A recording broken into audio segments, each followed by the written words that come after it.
So welcome everyone that just joined. I think we're just going to give like one more minute and then we're just going to dive into it so we don't take up everyone's time on a Saturday.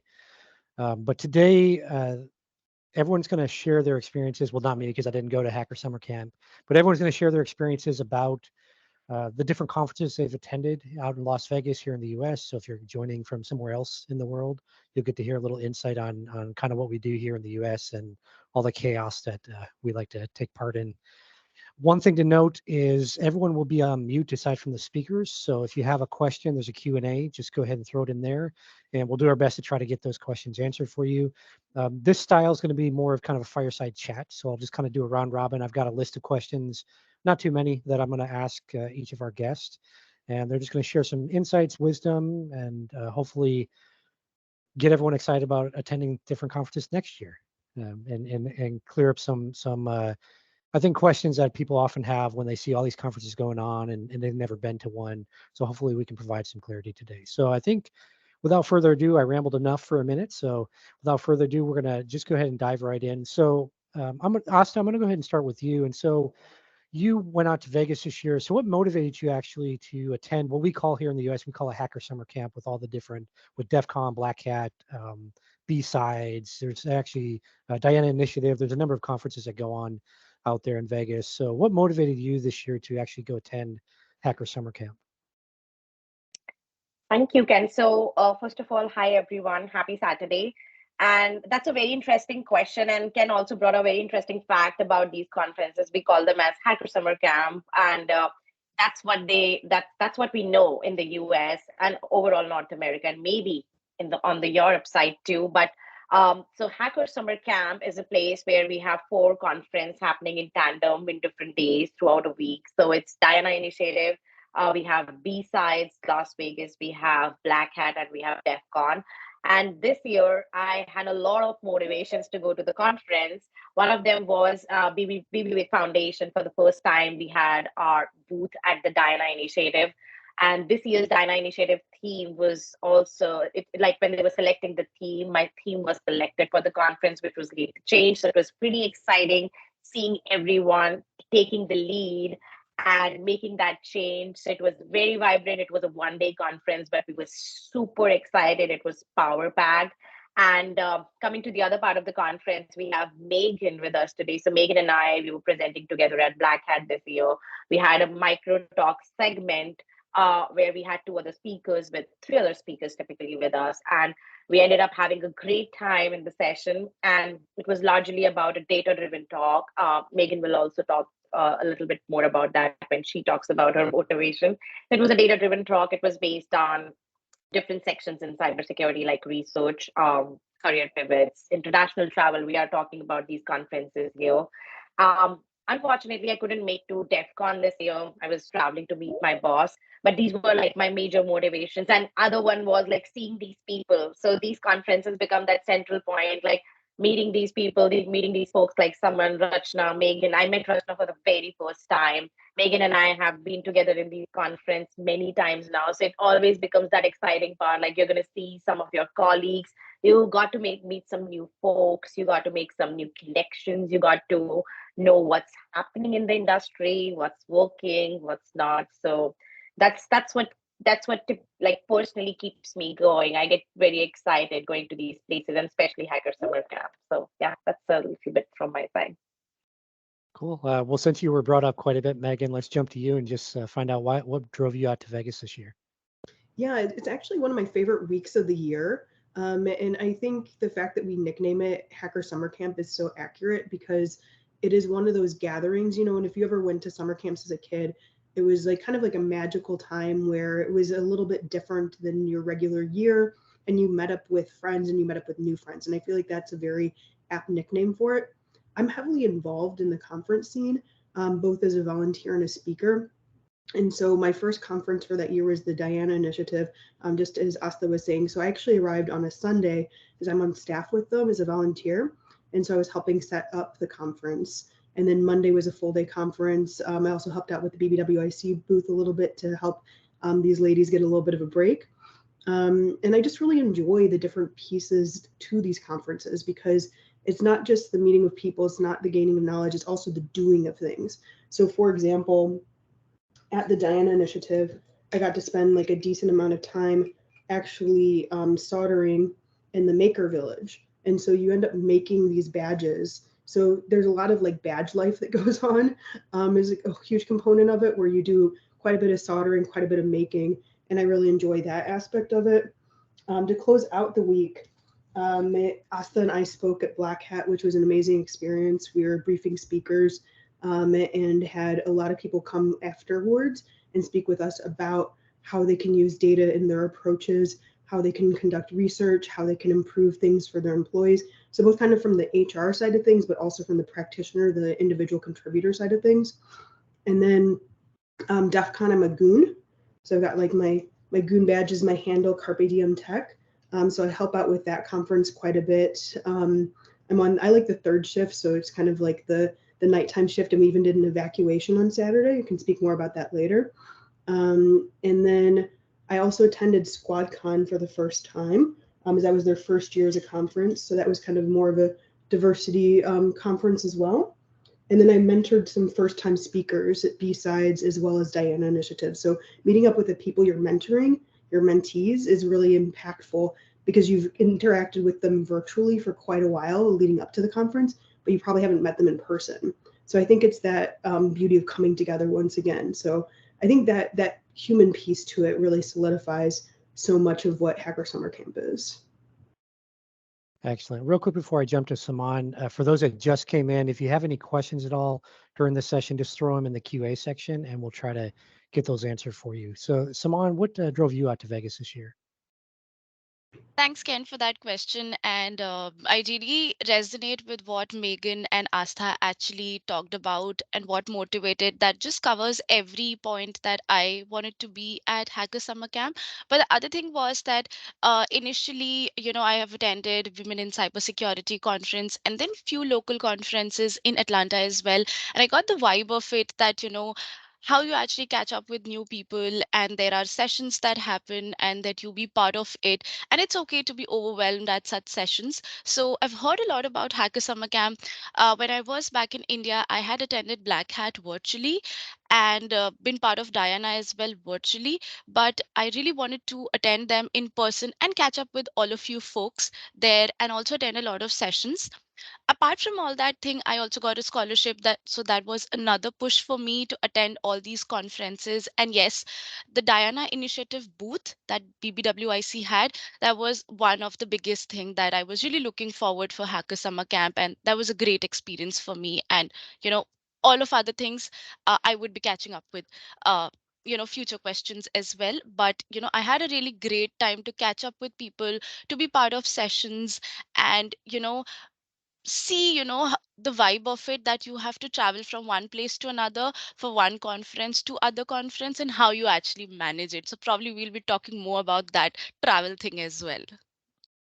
Excellent. And last but certainly not least, Roshana, what drove you out to the conferences this year? Okay, first thing is this was like my very first conference out of VSIS that I ever attended. Boss. And the thing that I was really excited about was I was in BlackHat and DEF CON. The one thing from my background, and just to give you more context, is I've always been on the defensive side of security, learning how to defend an architecture, defend an infrastructure. How do you add tooling in order to like automate things and orchestrate a lot of things in there?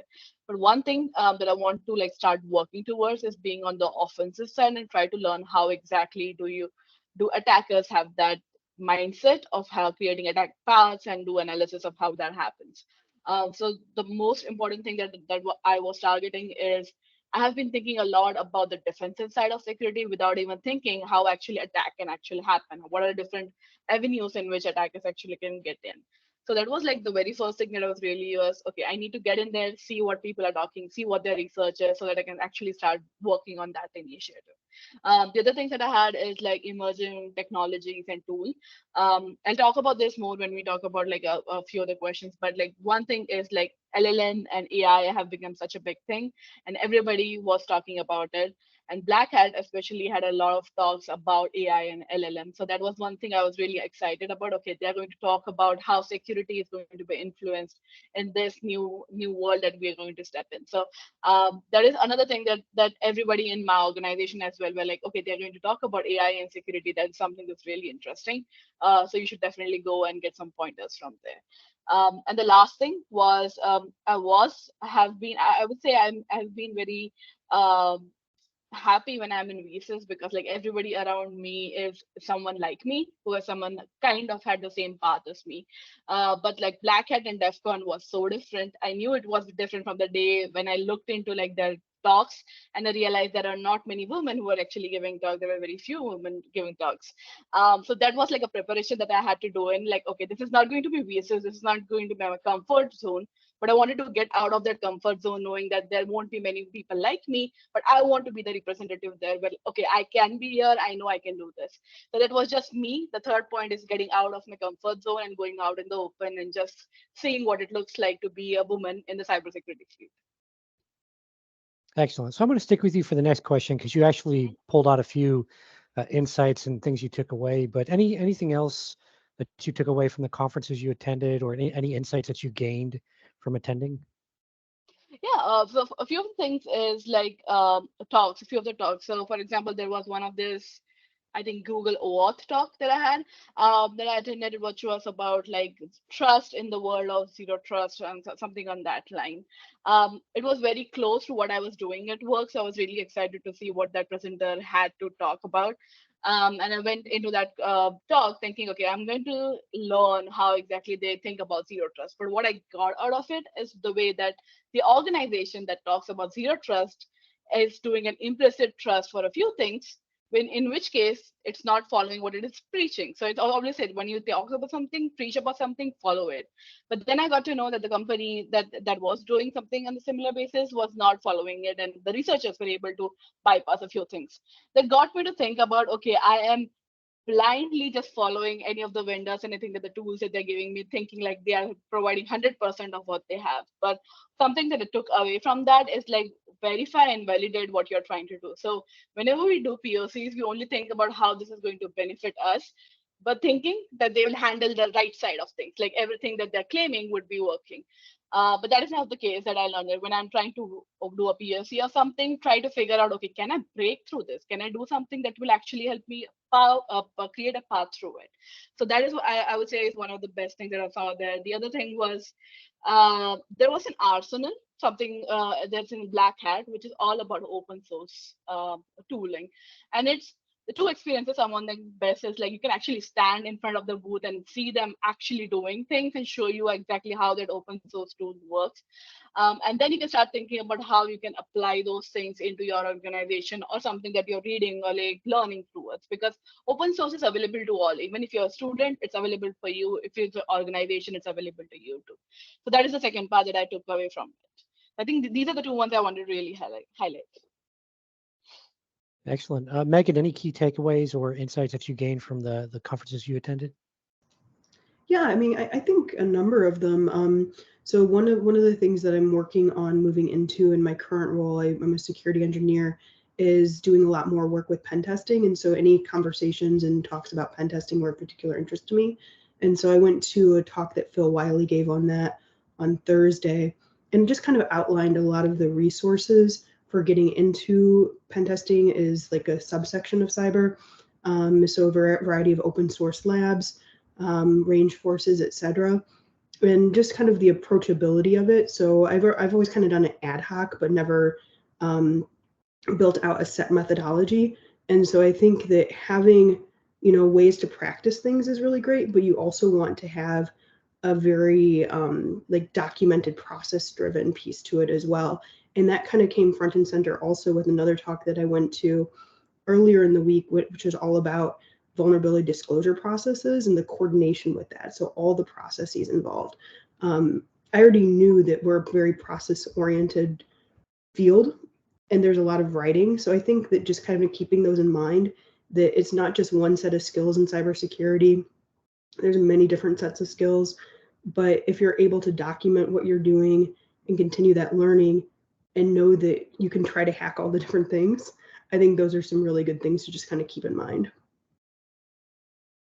Excellent. Saman, any key takeaways you had or any insights you gathered from the conferences?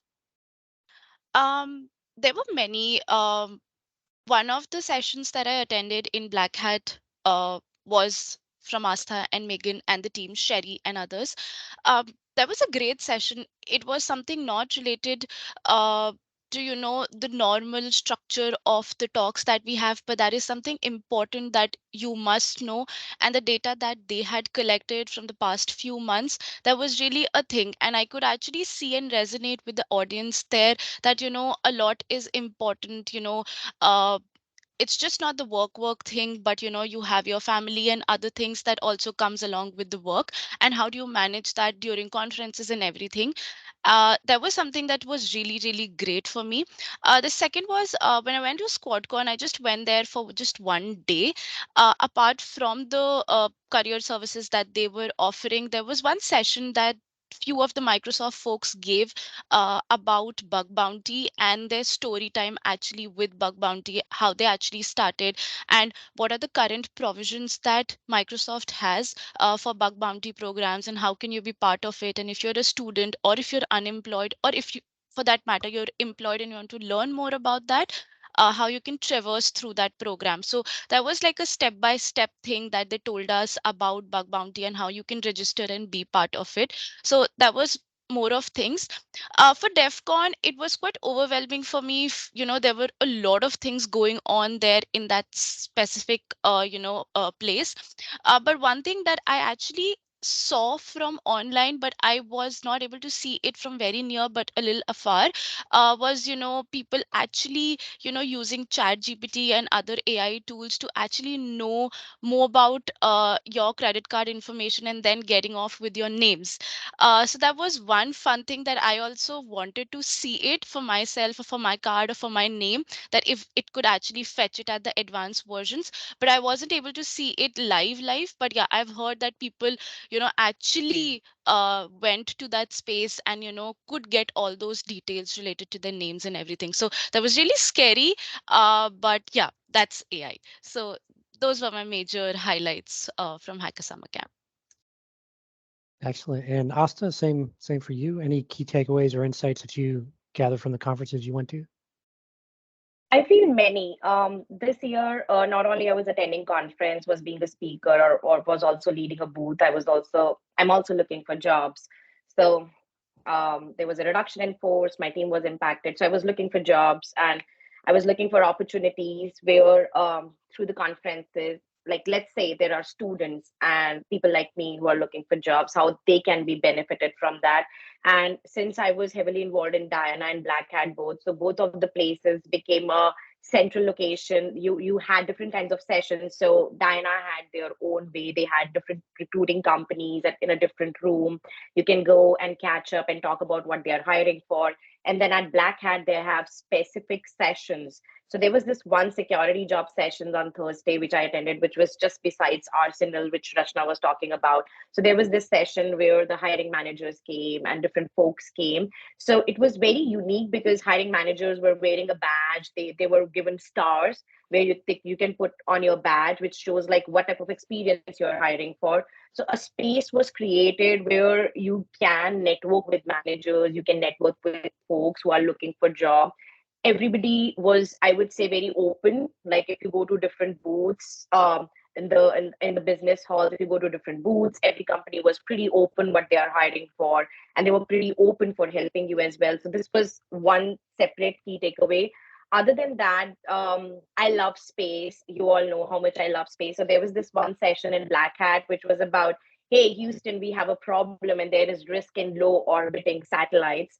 And this session was pretty important, not because it was an area of interest for me, but it's one of the important things was how cyber risks are expanding to such a level that we're now talking about cyber physical systems. So it was all about low orbiting satellites. They had a simulation in place where they are showing you some demos.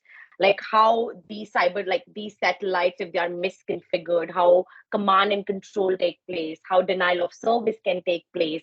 How there was a very interesting thing, let me recall, it was something known as some kind of a service that they talk about. For example, in cloud, we have like software as a service. We often talk about ransomware as a service. So they also talk about something known as GS. It was like a gas station as a service or something like that related to the satellite. It was like pretty technical, but it kept me engaged because they were showing this what are the different aspects and horizons or boundaries we have not thought about. The second important session, which was like AI has been talk of the town. So we were expecting there are going to be things around AI. So when we talk about AI, a very important aspects becomes risks, risk management, frameworks, policies. So there was this one of the session on cyber. It was like AI risk management policies, risks. What are risks around that? And they talked about different types of frameworks which are in draft, like for example, from the EU side, and we have the NIST RMF framework as well in place. So what are the loopholes which are still in place? What are the biases around that? And how we have to continue to go ahead and kept making a standard, because definitely we still don't have a standard kind of a standard in place which can take place, like which can take care of every possible do's and don'ts and pros and cons, because we have started to diverge into these spaces. And third was, of course, like I have been working with cloud for more than a year now. So there was this session on cloud vulnerabilities. How, for example, if like let's say one of the OWASP top 10 vulnerabilities are insecure logging. So how insecure logging of compute instances can lead to certain error logs, and how those error logs can end up exposing passwords or maybe passwords in their hash format. So this was this one sessions on cloud vulnerability. Then this was the AI risk, and I really loved the session which I just mentioned about satellite. I can quickly find out the name. So the name was Houston, we have a problem analyzing security of low orbit Earth satellites. So on BlackHat website, even if the session recording is not there, you can go to the website right now. I can also post it in the chat. You can go and find the session or any possible session which was recorded. They have presentations as well. So the session which Megan and I also presented, we have the presentations present there. You can download them. And for any session that we are talking, you haven't attended, but now you're curious, you can download the presentations. And I'm not sure about Diana and other conferences. I know eventually they put up some recordings, but yes, BlackHat has some instant presentation downloads which are available. So if you're curious, you can go to the website. You don't need any login. You can find the session and you can just download that. So these are some of my key takeaways from learning perspective from these conferences. I know Diana Initiative's videos will be available on their YouTube starting in September. Yep. I'm not sure if it will be end of the month or middle, but sometime in September. Pretty cool. Awesome. So Austin, let's stick with you. Any challenges that you faced while you're out at the conferences? And then with that question, any advice that you would have for someone that's maybe looking at attending their very first conference? I think one of the biggest challenges that nearly all of us might have come across, it's not just, so I'll just say one thing in general. It's not about, if you are new to these places and countries, many people are traveling from different parts of the world. So it's not just about that if you are local or if you are traveling from outside. I would say the challenge is equal, because I have seen that personally. So one was the challenge I faced when I visited these conferences first time. And the second I see from people's perspective who are coming to these conferences for the first time and meeting you. So I met one of the managers from my current company, and she was coming from the very first time. And she said when I was coming, I didn't know where to go. This huge crowd coming in. So when you go to these conferences, you see this huge crowd, people wearing badges, but you just don't know how to make that very first network, or like just how to say hi and stick by to a certain group. So when you're coming for the very first time, one of the things is it can become overwhelming. It might give you thoughts like, oh, maybe I should run back to my hotel room, or maybe what decision I took. I came here, there are so many people. I will say, just take day one as it is. You will be, like Rachna mentioned, like she has gone to visas before, and this was the very first time she was pushing herself out of the comfort zone. So definitely first time you're pushing yourself out of comfort zone, you might feel out of place again, irrespective, even if you're a local person, you will feel that because you might not know people. Even if you know people, the space is so big, you might not see people that you're looking for. You might call people, but they are in different sessions. It's so noisy sometimes. So I would say just take a deep breath, go by, like, take it as one day at a time. It's okay to feel overwhelmed. It's okay to feel out of place. It's okay to feel like run away from the place, like, oh, maybe I don't want to attend this. But slowly and steadily, I would say when I went for the very first time, day one was very overwhelming. I really had those thoughts like going back. And I think at that point, for one of the conferences, Megan was with me all the time. She knew I came for the very first time. I might not know people. So people like Megan, who can be there by your side, even though they know many other people in the conference, they're taking care of you. So definitely one of the things that we realize as working together as friends, as colleagues, and together with this community, we realize that when you're traveling to these conferences for the very first time, make sure you comfort people for their initial days till the time they have got hold of the environment, of the context, and they just be comfortable. So I would say it's overwhelming, but at the same time, try to reach out to people before going to the conference. That really helps because people are good. They will be there for you. It's just if you feel very conscious and shy all the time and might not reach out to people, thinking that, oh, is it okay? It's completely okay to reach out to people. It's completely okay to let them know, like, this is my first time, they will be with you. So I think that's one section which is important. Second section is, for the very first time, if you're going to the conference, you might not know what you want to attend. For my very first conference, I didn't know what I want to attend. I was just randomly moving and like roaming and seeing like what's happening. It's fine. You again get the hold of it in the second time and the third time. So this time I was going to BlackHat for like third time. I knew the place. I know where everything is happening. I knew what I wanted to attend. I knew where, like, let's say where I didn't want to go or where I want to spend some more time. Like, what's my area of interest? So I think when you go multiple times, you get hold of it. When you go multiple times, you change as a person. You become more comfortable, and at the same time, you know it better. So for the first timers, I would say, um, just let people know. You can reach out to us. Many folks from the community, as a conference, like as a community as well, we try to give away a few passes to people as well, and we stay in touch with them. So if you want to like plan to go, if you want to go to these conferences, we have taken this session before as well. Me and someone, like before Hacker Summer Camp, we had this session in May. So if you're planning to go to these conferences, you can also let us know, because as community, we plan to go together. We try to catch up as many times as possible. So that's what we aim for. You really need a group. You really need few people to stick around. So that's the thing. But people are great.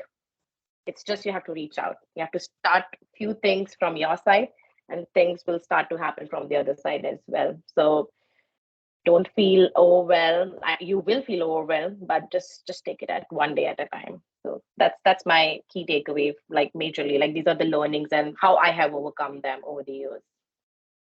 Excellent. Thank you, Asta. So Megan, you mentioned an evacuation earlier, so I'm going to jump to you now. So any challenges that you want to talk about you experienced this year out there? And same thing, if you have any advice for someone that might be attending a conference for the first time. Yeah. So Asta alluded to, like I've been going for years now to these conferences, and I feel very comfortable in these spaces. So if you are thinking about going for the first time next year, I absolutely agree with her. Please reach out to us.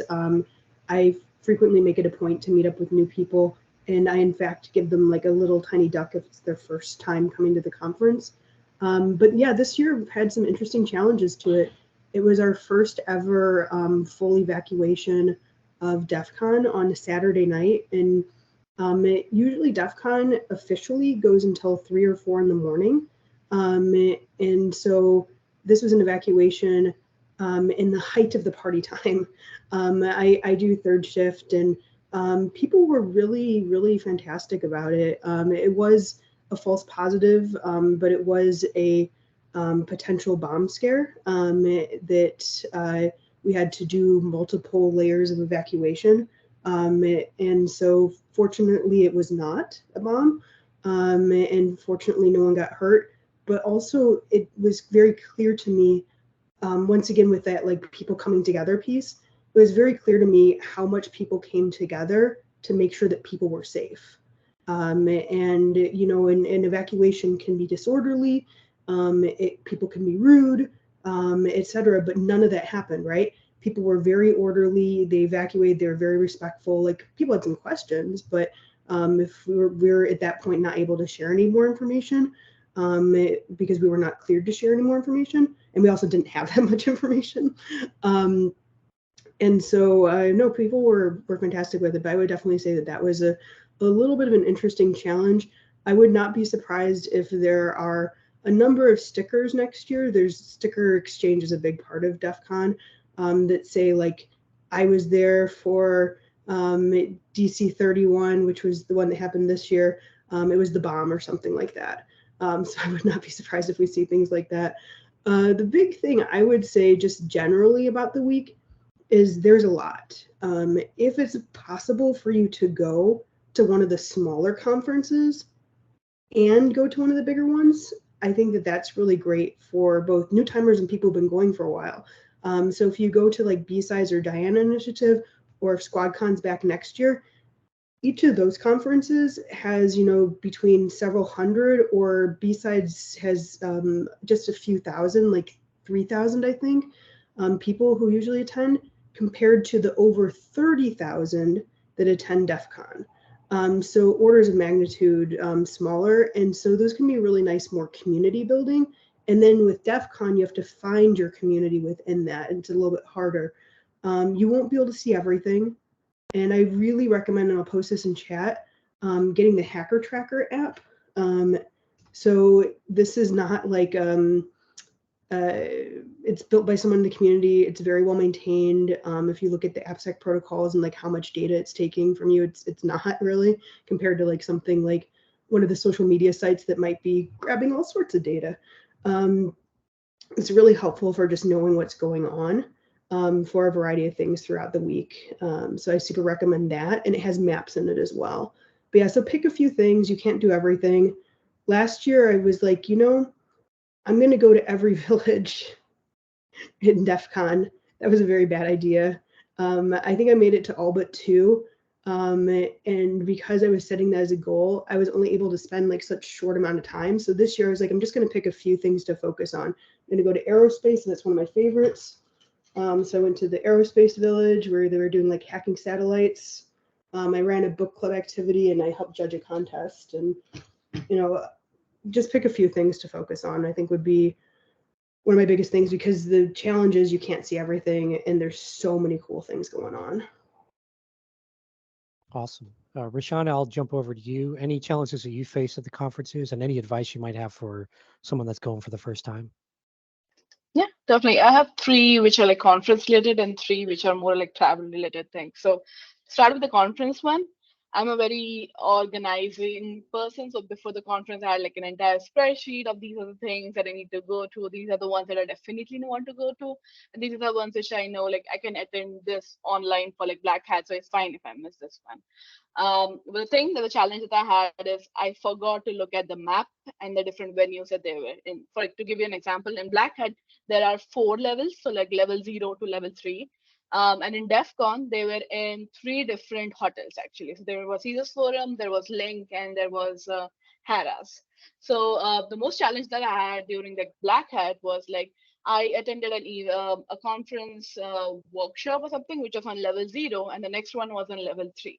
But throughout the day, I was like going so up and down, that at one point I was like, that's it. I can't go another like 3 or 4 floors. I'm just going to stick at the business hall and look at like Arsenal and everything. So I missed on a few of the things that I said I need to go into this one. But then I realized that they will be there online. So I was like, okay, fine. The next time when I'm there at BlackHat, the one thing that I'm going to do is look at the map exactly and how they are actually in there, and then plan accordingly. Okay, this makes sense for me to go, and day one will be the one you are most excited about, when you are like you have the most energy. But as the day goes by, you realize that the energy is like going down.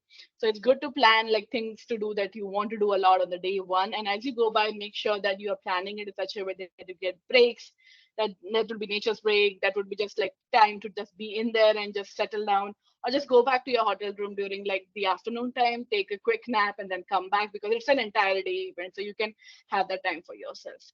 The second thing is I forgot to take a laptop with me, which didn't have anything in it. So when I say that, it's like DEF CON is very overwhelming. There are like people walking around with antennas on their back.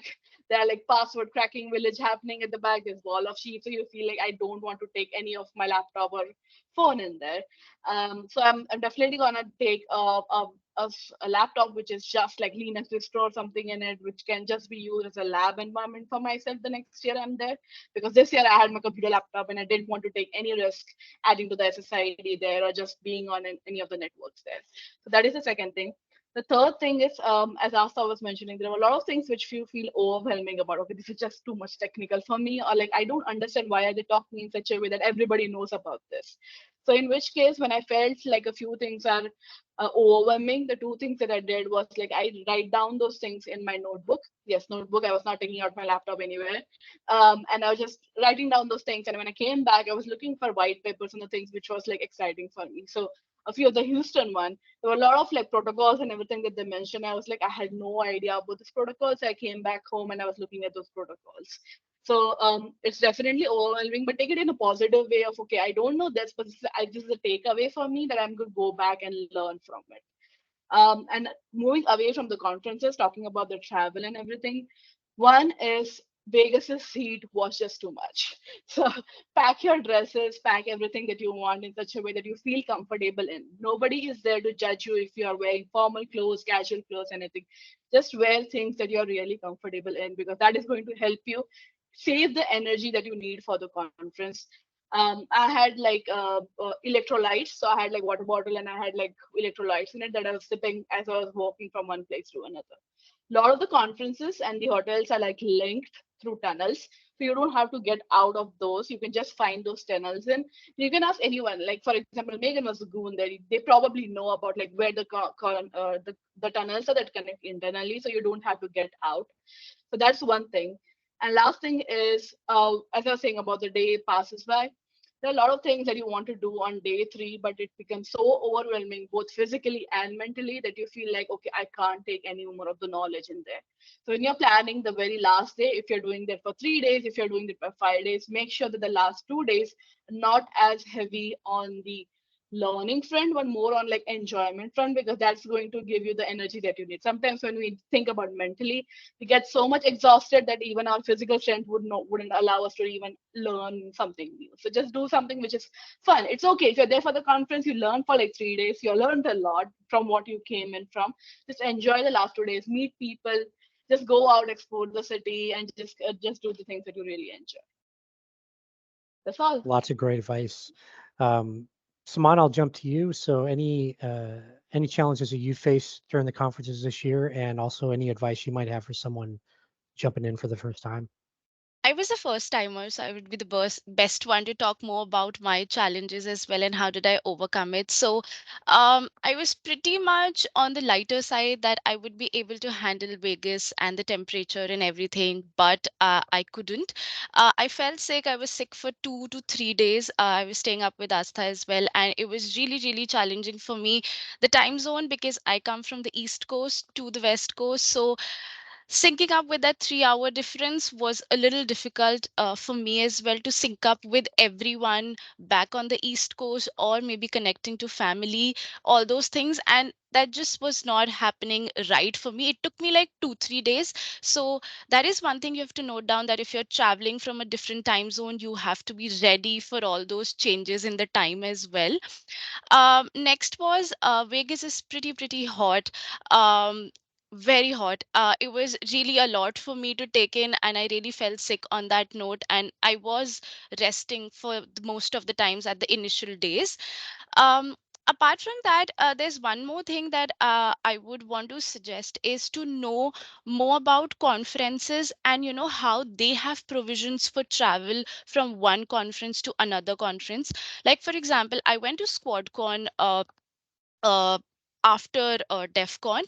And later I got to know that there is a travel service that SquadCon has, that they drop you at the DEF CON places, whichever one you want to go for, either to the Lynn Hotel or to the Harrah's or to the Caesars Forum. They just drop you out there. But I wasn't aware of that, and I took a lift, right? So that is one thing that you should know by with what of your card features that you have, and you can avail those services. I later got to know through a student there, and then I took that service when I had to go back again to SquadCon.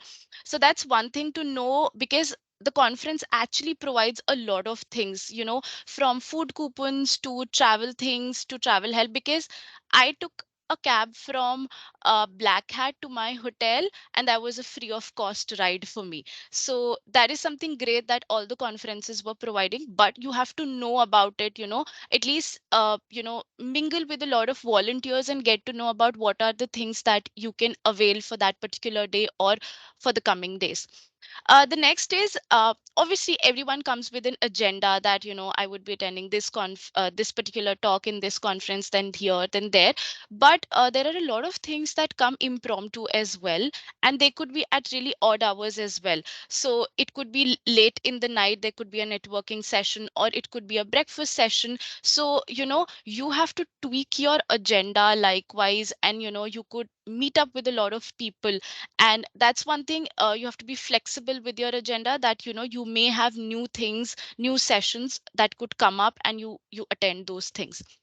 And the next is, I actually gave a job interview during the conference as well. So I would say it's not that difficult that you can't give it. But yeah, I was really, happy that I had people like Astha, Megan, and the entire Black Hat team that really helped me get that space, and I could have that silent space for myself for an hour and give that interview. So I would really stress on that fact that, you know, be really vocal, and, be like mingle with a lot of volunteers at the conferences, because they'd help you with everything and anything. So that's one thing I would say, that before hopping to a conference, probably network with a lot of people on ground and before going there as well, because that will really really help you a lot. And those are the major things that I could see, because there's a lot of hop on hop off that you do from one conference to another. So it's really really good to be friends or network with a lot of volunteers at conference and know about a lot of provisions that you could use. Yeah, thank you. Excellent. So we all know, or at least we all should know, that cybersecurity is constantly evolving. So, Megan, I'm going to go to you first. Any trends or any emerging technologies or even emerging threats that you gain knowledge of out there at the conferences that you think are going to be relevant over the next 12 to 18 months? Yeah, absolutely. I think one of them actually relates to a talk that Asta was mentioning about the satellites. So there is some discussion right now about making satellites like a much more integral part of the way things are protected from cybersecurity. And I think we're going to see that come from a policy perspective, but also more from a how can we harden these surfaces. So for the first time ever at DEF CON, there was Hackasat, and they had a CTF for hacking satellites. So I think we're going to see more and more of that happening.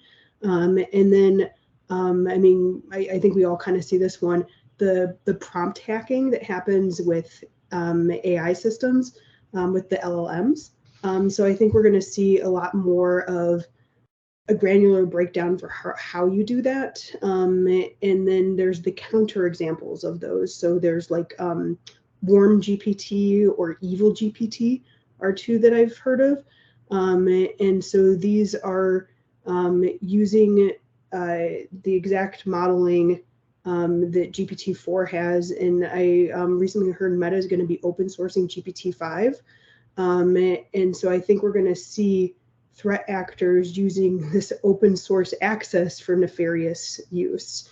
And so we need to really be aware of all the different unknown unknowns. We need to start thinking of the unknown unknowns of where this could lead and how we can best defend. But also, I'm more on the offensive side, so we need to be testing and trying this out A friend of mine, he does pretty active engagements for red teaming various LLMs and looking at like how they have data sources and can you do data poisoning. So I think we'll see a lot more of that. And he was gathering his own data at DEF CON. So I think he'll probably be sharing that out in the fall. So I think things to watch will be pretty huge for that. One thing I thought was very interesting, to go back to the policy piece one more time, was there was a lot more interfacing between policy people and hackers. And so I think that that's really neat. So BSides Las Vegas, their opening keynote talked about how hackers have been helping pass laws. And there's now a policy village that's pretty new at DEF CON, but then also the AI LLM had a number of White House, ODNI, and CISA representatives who helped be part of that. And so you're seeing this like private-public partnership, which I think will be really strong for the whole world. Excellent. So Asta, I'll kick it over to you. Anything else emerging that you noticed out there that you want to share? Yep, absolutely. So as Megan was talking about the satellite design, I think one of the important things would be like the secure designs of these firmware systems, different types of firmware attacks. So that I actually feel like as AI is emerging, there is this another section of cyber physical systems that we haven't like given a lot of thought. Like now we have to think about from policy perspectives, from secure design perspectives. Like till now we have been largely focusing on company corporate networks, and now it's expanding. Like we know there is IoT space, but going to such a level is again something interesting, something very engaging, and something very important that and very critical that we have to start looking for. I do want to highlight one event that I attended because since four of us are women here, I was part of a women in security breakfast at BlackHat, which happened on the very last day. And it was, as someone was mentioning, some networking events happen late in the evening, some happen very early in the morning. So this was very early in the morning. And the event was like the highlight of the event was not only you got to see, okay, how many different women from the industry have come to the BlackHat, because now you are in a room which is full of women. Now you can, like, if you are not able to find women in that crowd, that there is this dedicated space. And I really love the fact about that breakfast was we had someone from White House as well. They are into policy and stuff. And if I'm not wrong, her name was Camille. So we were joined by her. We had a fireside chat, and the event was an absolute success because not only we could see women talking to like, hey, you're here. It was also about what do you do, and how you're working. Are you like, are you a speaker here? What brings you to BlackHat? So that long conversation brought you different new networks. You might meet women who are at executive positions. So that was a great breakfast where it brought women from different walks of life in cybersecurity. You got to meet them at one dedicated space, and we spent like 3 hours, and it was a very long conversation because as the fireside chat was going on, we kept talking about how we can continue to make changes, how we can continue to bring more collaboration. And that was the highlight here, like how different communities, specifically into diversity and women, how they want to like combine and get like work together, collaborate. So there was like this space which was like pitching ideas, working together. And it was just lovely to see that site. It was beautiful. So we had some great time. Someone also joined me. So we had some like, I don't know, it was, the room was really full, like around 40-50 women, but it was a great highlight too. So besides those sessions we attended, we had the specific networking session, and this was not just one session. There were many different sessions as well. There was one from VSides as well. There was one from WISP, which is Women in Security and Privacy. So there are different events. And one important thing which Rashna also highlighted was, and Megan also highlighted, was to how to organize and plan these sessions. So BlackHat also has had an app where you can look at the agenda for different days, and you can save those sessions where you would like to go, save it on your schedule, so you can plan them accordingly. Definitely we didn't attend every possible session which was taking place, every possible networking session or schedule, but at the same time we prioritize, okay, now this session might be great, now this session might be great. So you can prioritize your networking sessions as well, you can prioritize your schedule as well. So they had provided this whole organized agenda, and definitely they had some great volunteers on the place. So I have been a volunteer before at RSA, and like these conferences have some great volunteers always there to like guide you throughout these conferences. So that was another major highlight that one can look forward to. So for example, if you're a woman for the very first time, these networking events can also be the place where you can get a dedicated space, you can chat with other women in the industry. So this is again one of the space where we have some great icebreakers. You spend some time and you bring and like you get some good great connections which you look forward to in the next conferences or next events. So yeah, that is something for like the attendees of this session as well. If you're looking for like, if you don't really know and you're like, okay, you're asking like reach out to you, maybe I don't know you, or maybe XYZ people don't know you, people who are coming to the conference, these networking events becomes a very safe space for you to join and collaborate and network. So yeah. Excellent. Rashana, any emerging trends or technologies that you came across that you think are going to be relevant over the next, let's say, year or two? Yeah, I think AI LLM definitely stood out there. Just to give you an example, there was an AI decision making talk that was happening, and it was about how if you remove everything about like gender, race, color, and all those different things that we take into like which we consider that creates bias. And I still give the AI a particular scenario and ask them like, what would be the result of this particular person? Would it be biased or unbiased? And after taking all the demo and that they showed, it was still showing biased result. And the main reason for them that being like the data say that it still has bias in it. Like you cannot actually remove bias completely altogether. That was one of the things that was really interesting for me because I was thinking about, okay, this is more of like a human, right? So since we have been brought from a culture, we have a certain way of thinking, we have a certain way of having to make a decision, and that's exactly what AI, that's a nascent baby which is trying to learn more things into. So that is something that I thought was really interesting, and that would help how we make policies, how we make decisions when it comes to like AI in general, and what would be ethical and what wouldn't be. The other thing that related to AI was like phishing and vishing things, which are going to be changing very soon. Because there was a talk about like, look, mom, I'm the CEO, where they actually showed us demo of like how you can change your voice to sound like the CEO of the same company. So the way that we do security awareness now, it's more about like, can you find the grammatical mistakes? Can you see it's not coming in from this vendor? But with AI, everything is slowly going to change because it's going to be very difficult for you to recognize how exactly it's different from a regular email versus like a regular call to something who is like trying to scam you. So getting that security awareness right now, because now it's going to like start working on, is very important. And the last thing that I really liked about is this everybody in the business hall in BlackHat, the way that they were demonstrating their product instead of just having a conversation with you. They used to show you something like attack path analysis. This is how our product works, and how AI is brought into it, how zero trust, which is a new concept that's coming in with like CISA are looking for maturity models of zero trust, how they are providing zero trust for their product and all these different things. It was really cool to look into, and something that kind of like starts a wheel in your head of starting thinking about, okay, these are like new things that I look like it's more of a 5 years down the lane. Probably it was not. It's like very close. It's like a year or 2 years down the lane. Excellent. So same question to you, Saman. Any emerging trends or technologies that that you think all of us should be paying attention to over the next year?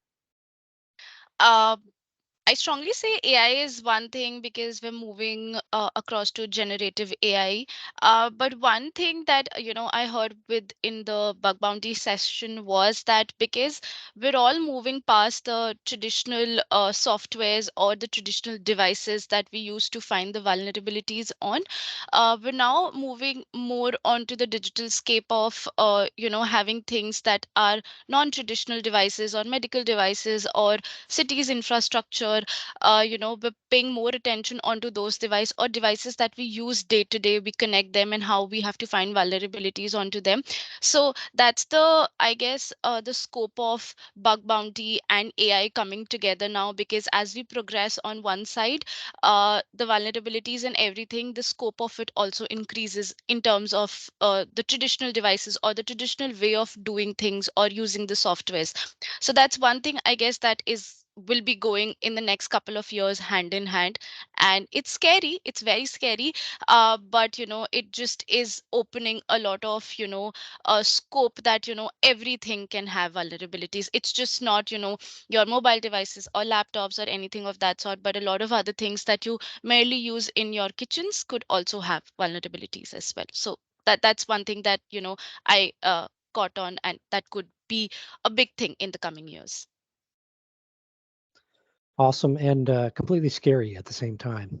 So I know we're just about at time. We got like a minute left here. So any additional advice that any of you would like to share for those that are looking at conferences, or even those that are kind of looking for what's that next thing I should be trying to skill up on to make sure that I'm actually relevant in the job market?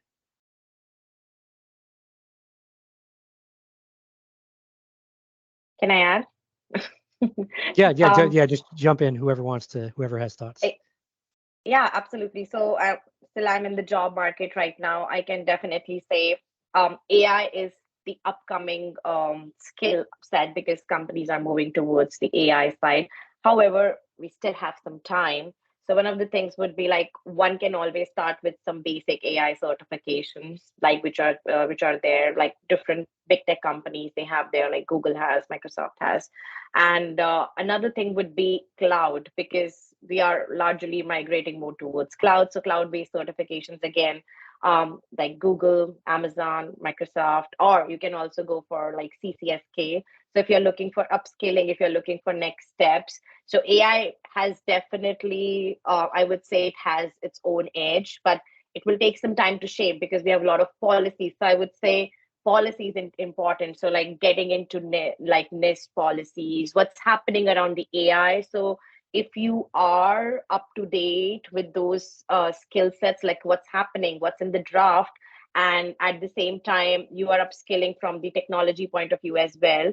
So cloud and AI would be the next levels where we should be looking for upskilling. So as I said, AI will be evolving, it will continue to evolve, but at the same time, cloud would be a great space. And of course, if you're looking to upskill in different domains in cybersecurity, then there are separate certifications from different organizations like ISC Square. We have CompTIA and stuff.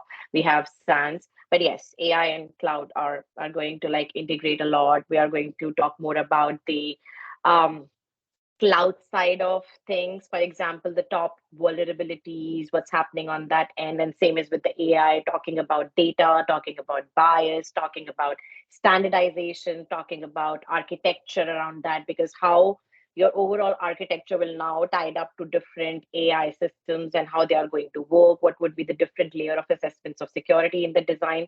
So depending upon where your job role lies and where you want to move in the next level. So that will totally decide what type of certifications that you would like to go. But yes, AI and cloud would be the two hot topics for growth for your for your next steps in career. Excellent.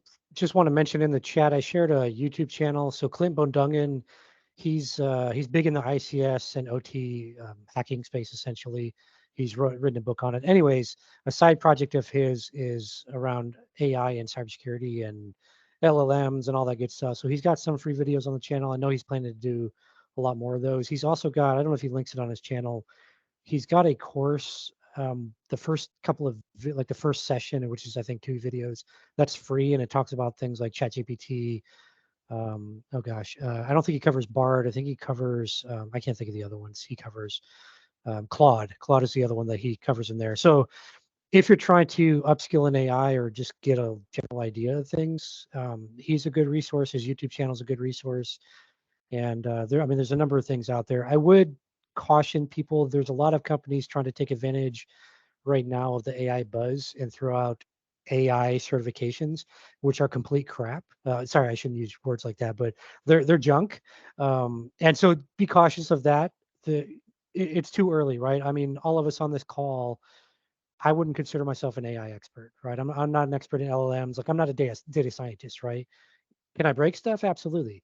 Can I defend stuff? Sure. But I'm not an expert. And if I don't feel comfortable putting out like a course on it, you should really be very cautious of these certifications that are out there because they're honestly just junk and they're probably made by ChatGPT. They're probably just scripting videos from that, just to be honest with you. So, anyways, that's my spiel and my cautionary tale for all of you. Um, does anyone have any additional questions at all? I know Marilyn, you have your hand up, but we have mics and all that disabled for guests. So if you don't mind throwing any uh, questions you might have in the chat. Anyone else want to share thoughts while we wait? Any additional questions? I put a few additional resources in the chat. So if you're attending and don't have the chat open, I do recommend opening it. Someone had asked earlier a question about like, where can I see lists of conferences? So there are like a couple different places that have them. I listed one of them. They just use a really simple web scraper for that.